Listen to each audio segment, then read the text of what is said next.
بسم اللہ الرحمن الرحیم نحمدہ و نصلی و نسلم علی رسولہ الکریم۔ کل کی نشست میں ہم نے چوتھے پارے کے مضامین کا تذکرہ پڑھا تھا۔ آج انشاءاللہ ہم پانچویں پارے کے مضامین کا تذکرہ اور اس کے اہم مضامین کا خلاصہ انشاءاللہ آپ کے سامنے بیان کروں گا۔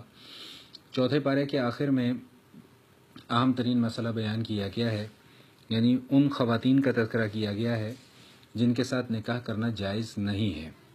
اس میں بعض خواتین ایسی ہیں کہ جن سے کسی بھی حالت میں، کسی بھی وقت میں، کسی بھی صورت میں نکاح کرنا جائز نہیں ہے۔ یہ وہ رشتے ہیں جن کا تعلق نسبی تعلق ہے۔ یہ 7 رشتے ایسے ہیں کہ جن سے کسی بھی حالت میں نکاح کرنے کی شریعت نے اجازت نہیں دی ہے۔ اس میں ماں ہے، بہن ہے، بیٹی ہے، سگی پھوپھی ہے، سگی خالہ ہے، سگی بھانجی ہے اور سگی بھتیجی۔ یہ وہ رشتے ہیں کہ جن کے ساتھ کسی بھی حالت میں نکاح کرنے کی اجازت نہیں ہے۔ اس کے علاوہ جو رشتے رضاعت سے ثابت ہو جائیں ان کے ساتھ بھی نکاح کی اجازت نہیں ہے۔ دودھ شریک بہن، دودھ شریک رضاعت کے حوالے سے جو بھی رشتہ ہوگا اس میں بھی نکاح کرنے کی اجازت نہیں ہے۔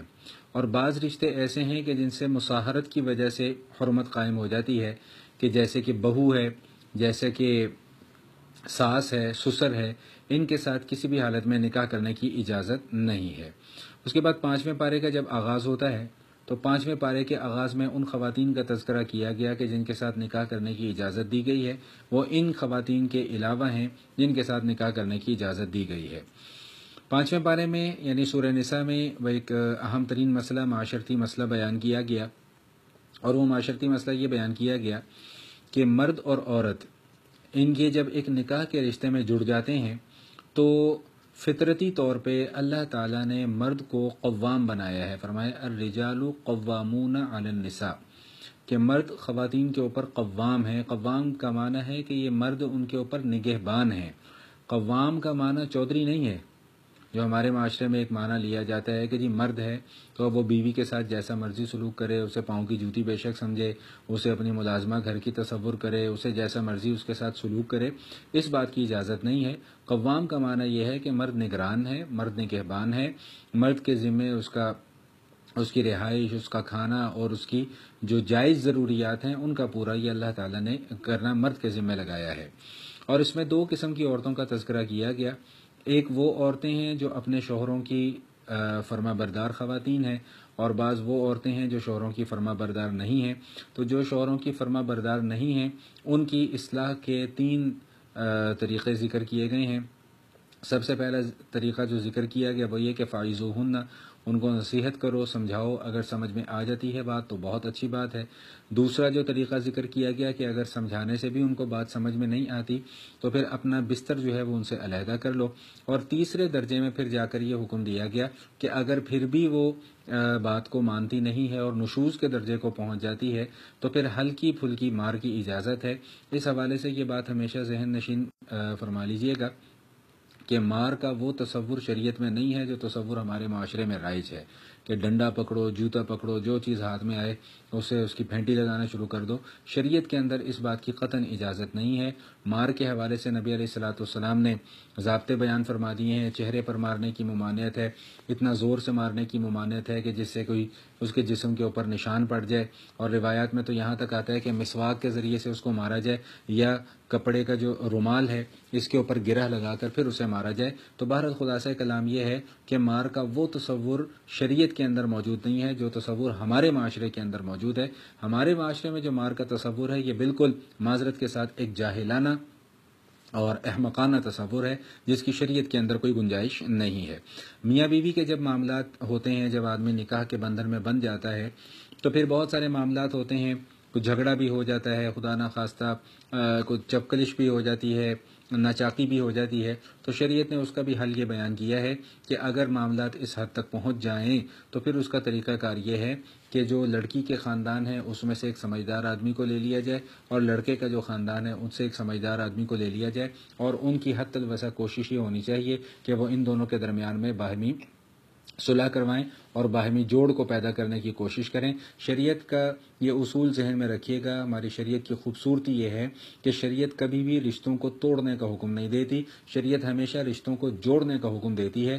ہاں اگر خدا نخواستہ حالات اس نہج پر پہنچ جائیں کہ جہاں پر اب جوڑ بالکل بھی ممکن نہ ہو، تو پھر وہاں پہ شریعت نے طلاق کا راستہ اختیار کیا ہے کہ پھر طلاق دے کر جو ہے وہ خوش اسلوبی کے ساتھ معاملات کو ختم کر دیا جائے۔ اس کے بعد جو سورہ نساء میں 5ویں پارے میں اہم ترین مسئلہ بیان کیا گیا، وہ نشے کی حالت میں نماز پڑھنے پر پابندی عائد کر دی گئی۔ یاد رکھیے گا کہ جو شراب کی حرمت کا حکم ہے یہ تدریجاً نازل ہوا۔ سورہ بقرہ میں بھی مضمون گزرا، یسألونک عن الخمر والمیسر قل فیہما اسم کبیر۔ اس سے پہلے یہ بات ذہن نشین فرما لیجئے گا کہ عرب معاشرے میں شراب اس طرح پی جاتی تھی اور اس طرح استعمال کی جاتی تھی جیسے ہم اپنے مشروبات استعمال کرتے ہیں، وہاں پر شراب اس طرح استعمال کی جاتی تھی۔ اب ایک دم ان کو شراب سے روکنا اور شراب سے ایک دم منع کر دینا یہ اتنا آسان کام نہ تھا۔ چنانچہ پہلی مرتبہ جب سوال کیا گیا شراب کے متعلق کہ جی شراب کے متعلق کیا حکم ہے، تو فرمایا کہ قل فیہما اسم کبیر، کہ شراب اور جوے کے اندر بہت بڑا گناہ ہے اور اس میں فائدہ بہت کم ہے۔ تو جو اعلیٰ درجے کے اور بلند پائے کے جو صحابہ کرام تھے وہ سمجھ گئے کہ اب شراب کا حکم حرمت کا حکم نازل ہو کے ہی رہے گا۔ اس کے بعد ایک موقع ایسا آیا کہ ابھی بھی مطلقاً شراب کو حرام نہیں قرار دیا گیا، تو صحابہ کرام کی کوئی آپس میں کہیں دعوت تھی اور اس دعوت کے دوران جب کھانے کا دور چلا، کھانے کے بعد پھر حسب ضابطہ وہاں پر شراب بھی پیش کی گئی۔ اسی اثناء میں نماز کا وقت ہو گیا تو ایک صاحب نے اٹھ کر نماز پڑھائی، تو نماز کے دوران جب انہوں نے قل یا ایھا الکافرون کی تلاوت کی تو نشے کی حالت میں لا اعبد ما تعبدون کے بجائے اعبد ما تعبدون پڑھ دیا۔ پھر اللہ کی طرف سے حکم نازل ہو گیا کہ لا تقربوا الصلاۃ وانتم سکارى، کہ اب جب تم نشے کی حالت میں ہو تو پھر نماز پڑھنے کی اجازت نہیں ہے۔ اور تیسرا حکم جو ہے وہ پھر 7ویں پارے میں جا کر آئے گا کہ جہاں پر مطلقاً شراب کو حرام کر دیا گیا۔ انشاءاللہ میں وہاں پر بھی اس حوالے سے تھوڑی سی گفتگو آپ کے سامنے کروں گا۔ امانتوں کی ادائیگی کا حکم دیا گیا، ان اللہ یأمرکم ان تؤدوا الامانات الی اہلھا، کہ اللہ تعالیٰ حکم دیتے ہیں کہ امانتوں کو ان کے اہل کے سپرد کر دو۔ امانت کس چیز کا نام ہے؟ اس کا آسان اور مختصر سا مفہوم یہ ہے کہ جس کا جو حق ہے وہ اس کو ادا کر دیا جائے، جس کا جو حق ہے وہ ادا کر دے، یہ امانت کی ادائیگی ہے۔ اور یاد رکھیے گا کہ امانت کا تعلق صرف پیسے کے لین دین کے ساتھ نہیں ہے کہ اگر کسی نے میرے پاس 100 روپے پیسے رکھوائیں امانت کے طور پر اور میں اسے 100 روپے واپس کر دوں تو یہ امانت میں دیانت ہو گئی۔ امانت کا تعلق صرف پیسے کے لین دین کے ساتھ نہیں ہے۔ نبی علیہ الصلوۃ والسلام فرماتے ہیں المجالس امانت، کہ مجالس کے اندر جو نجی مجالس میں بیٹھ کر جو گفتگو کی جاتی ہے وہ گفتگو امانت ہے اور اس کو اہل مجلس کی اجازت کے بغیر باہر بیان کرنا جائز نہیں ہے۔ اس طرح فرمائے کہ المؤذن مؤتمن، کہ جو اذان دینے والے حضرات ہیں یہ سارے کے سارے امانت دار ہیں۔ کیوں؟ اس لیے کہ ان کے ذمے ہے لوگوں کی نمازوں کا خیال رکھنا، نمازوں کے اوقات کا خیال رکھنا، روزے کا خیال رکھنا، سحر کے وقت کا خیال رکھنا، افطار کے وقت کا خیال رکھنا، یہ ساری ایک مؤذن کی ذمہ داری ہے۔ اس لیے نبی علیہ الصلوۃ والسلام نے فرمایا کہ المؤذن مؤتمن۔ تو بہرحال امانت کا وسیع مفہوم جو ہے وہ شریعت کے اندر بیان کیا گیا ہے۔ آگے اختلاف سے بچنے کا راستہ بیان کیا گیا کہ پہلی بات تو یہ بتلائی گئی کہ یا ایھا الذین آمنوا اطیعوا اللہ واطیعوا الرسول واولی الامر منکم، کہ اللہ تعالیٰ کی اطاعت کرو، نبی پاک صلی اللہ علیہ وسلم کی اطاعت کرو، اور جو تم میں سے اہل الرائے ہیں، علماء ہیں، فقہاء ہیں، مجتہدین ہیں، مفتیان کرام ہیں، ان کی رائے کی پابندی کرو اور ان کی رائے کو مان کر چلو۔ اور اگر تمہارے درمیان میں کسی مسئلے میں کوئی اختلاف پیدا ہو جائے تو اس مسئلے کو اللہ اور اللہ کے رسول صلی اللہ علیہ وسلم کی طرف لوٹا دو، جو حل شریعت میں سے ملے وہی اس مسئلے کا حل ہوگا۔ میں اس حوالے سے یہاں پر ایک حدیث کوٹ کرنا چاہوں گا۔ نبی علیہ الصلوۃ والسلام نے جب سیدنا معاذ بن جبل رضی اللہ تعالیٰ عنہ کو یمن کی طرف گورنر بنا کر بھیجا تو معاذ رضی اللہ تعالیٰ عنہ سے پوچھا کہ معاذ آپ وہاں پر جا کر فیصلے کس طرح کریں گے؟ تو عرض کہ یا رسول اللہ میں کتاب اللہ سے فیصلے کروں گا۔ پھر نبی علیہ الصلوۃ والسلام نے پوچھا کہ اگر کوئی مسئلہ آپ کو کتاب اللہ میں نہیں ملا تو پھر آپ کیا کریں گے؟ عرض کہ یا رسول اللہ پھر آپ کی سنت اور آپ کی حدیث ہے اس سے فیصلے کروں گا۔ پھر نبی علیہ الصلوۃ والسلام نے فرمایا کہ اگر آپ کو کتاب اللہ اور سنت رسول میں بھی کوئی مسئلہ نہیں ملتا پھر آپ کیا کریں گے؟ تو عرض کیا کہ اجتہد برأیی، کہ یا رسول اللہ پھر میں اپنی رائے سے اجتہاد کروں گا۔ تو اللہ کے حبیب صلی اللہ علیہ وسلم نے ان کی اس بات سن کر اللہ تعالیٰ کا شکر ادا کیا کہ اللہ تعالیٰ نے ان کی امت کے اندر ایسے افراد پیدا کیے ہیں۔ یہاں پہ یہ نقطہ ذہن نشین فرما لیجئے گا کہ ضروری نہیں ہے کہ ہر مسئلے کا حل جو ہے وہ کتاب اور سنت کے اندر موجود ہو۔ جو نئے دور کے اندر، موجودہ دور کے اندر جو نئے مسائل پیش آتے ہیں ان کے لیے پھر دلائل کے لیے ہمیں قرآن اور حدیث کی طرف رجوع تو کرنا پڑتا ہے، اور قرآن اور حدیث میں یاد رکھیے گا کہ جو بنیادی اصول بیان کیے گئے ہیں ان اصولوں کی بنیاد پر ہی آگے مسئلہ بیان کیا جائے گا۔ اس کے بعد سیدنا عمر رضی اللہ تعالیٰ عنہ کے حوالے سے ایک واقعہ ذکر کیا گیا، منافقین کی اور یہودیوں کی بدحالی کو ذکر کیا گیا۔ واقعہ یہ تھا کہ ایک یہودی اور ایک منافق کے درمیان میں کسی بات پر کوئی اختلاف ہوا۔ وہ یہودی اور منافق دونوں نبی علیہ الصلوۃ والسلام کی خدمت میں حاضر ہوئے اور اپنا مدعا پیش کیا، تو نبی علیہ الصلوۃ والسلام نے یہودی کے حق میں فیصلہ فرما دیا جو منافق کو سخت ناگوار گزرا۔ منافق جس کا ظاہری دعویٰ یہ تھا کہ میں مسلمان ہوں، حالانکہ اس کے دل کے اندر ایمان موجود نہیں تھا، تو اس کو یہ فیصلہ سخت ناگوار گزرا۔ جب یہ نبی علیہ الصلوۃ والسلام کی مجلس سے باہر نکلے تو اس منافق نے کہا کہ چلو ایسا کرتے ہیں کہ عمر رضی اللہ تعالیٰ عنہ سے جا کر فیصلہ کروا لیتے ہیں۔ جب عمر رضی اللہ تعالیٰ عنہ کی مجلس میں یہ لوگ حاضر ہوئے اور ان کے سامنے جا کر مدعا پیش کیا، تو یہودی نے کہا کہ ہم تو رسول اللہ صلی اللہ علیہ وسلم سے پہلے فیصلہ کروا کر آ چکے ہیں اور حضور اقدس صلی اللہ علیہ وسلم نے فیصلہ میرے حق میں کیا ہے۔ تو اس پر حضرت عمر فاروق رضی اللہ تعالیٰ نے اپنی تلوار نکالی اور اس منافق کا سر قلم کر دیا، فرمایا کہ جو نبی کریم علیہ الصلوۃ والتسلیم کے فیصلے کو نہیں مانتا، عمر کے لیے اس کا یہی فیصلہ ہے۔